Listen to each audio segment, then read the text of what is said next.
You know that feeling? Too many tabs open, too many notifications. You click one more, freeze.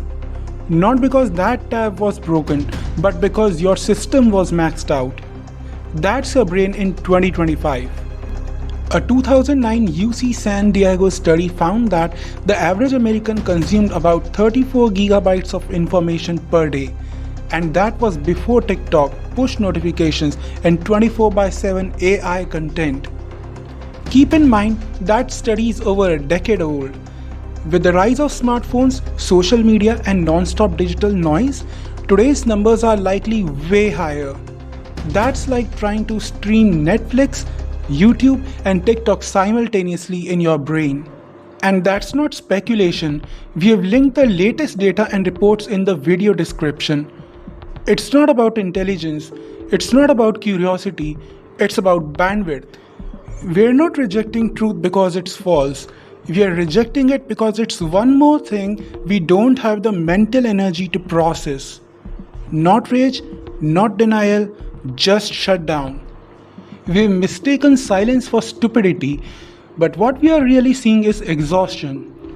Let's get clinical. Your brain accounts for just 2% of your body weight, but eats up 20% of your total energy. Now imagine adding critical thinking on top of that, analyzing facts, challenging your beliefs.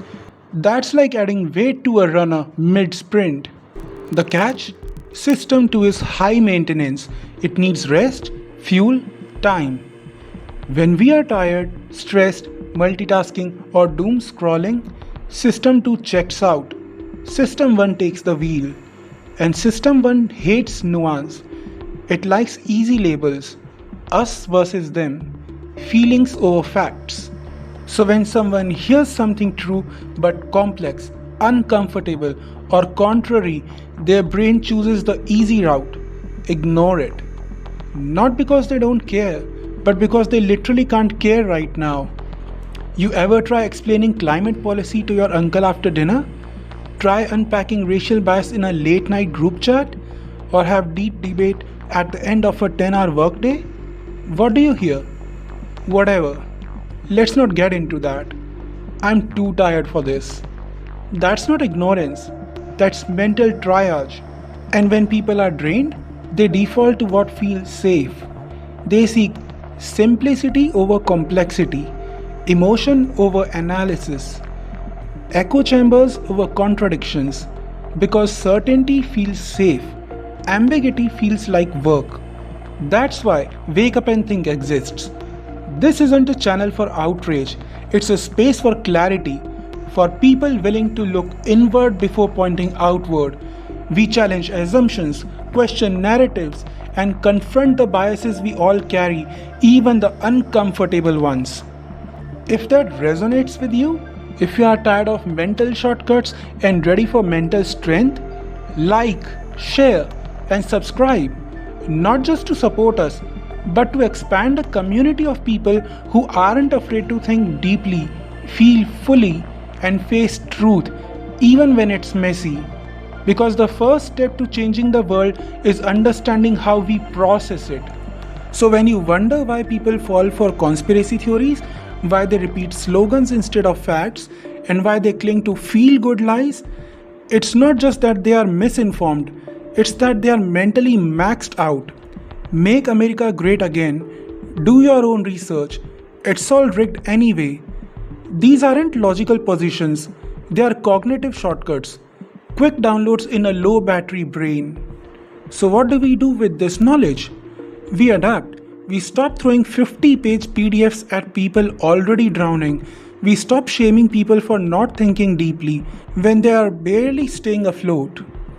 This isn't about dumbing it down, it's about breaking it down, one idea at a time, one truth per sentence, one challenge per moment.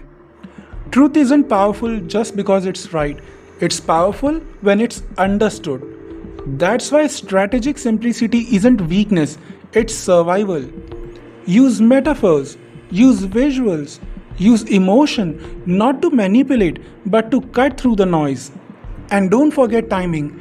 People are more mentally fatigued after work, after scrolling, after conflict.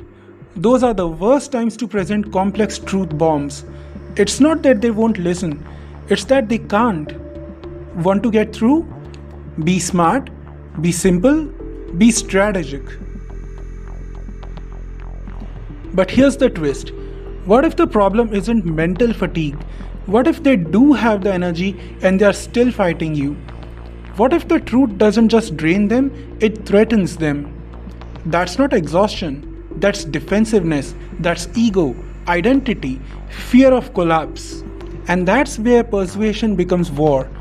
To win, you'll need more than facts, you'll need tactics. In the next episode, we'll cover how to dismantle resistance without triggering rebellion.